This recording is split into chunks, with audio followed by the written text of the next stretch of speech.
war between India and Pakistan, two of the smallest nuclear powers, with only a few hundred weapons of about the size of the Hiroshima bomb, we might die as unintended consequences that the Indian and Pakistani generals never even gave us a thought about.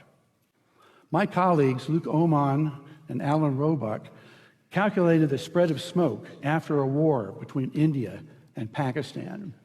It only takes about 2 weeks for the smoke to cover the entire Earth, and it would rise to altitudes between 20 and 50 miles above the surface. At those altitudes, it never rains. The smoke would stay there for years. This farmer may be in Europe or in the United States, but many thousands of miles from Pakistan and India, is looking at the smoky sky above him and down at the crops that have died in his field from lack of light and cold temperatures.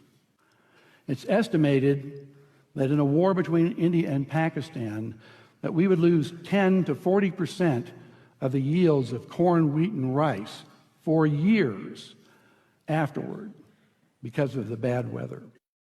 The entire world only has enough food to feed the population for 60 days unless agriculture produces more food. Ira Helfand, a member of the Nobel Peace Prize-winning International Physicians for the Prevention of Nuclear War, has estimated that 1 to 2 billion people would die after a war between India and Pakistan of starvation. And after a full-scale nuclear war, temperatures would plunge below ice age conditions. We would be in a nuclear winter. No crops would grow. It's estimated that 90% of the population of the planet would starve to death, and civilization would be destroyed. And no one would be safe.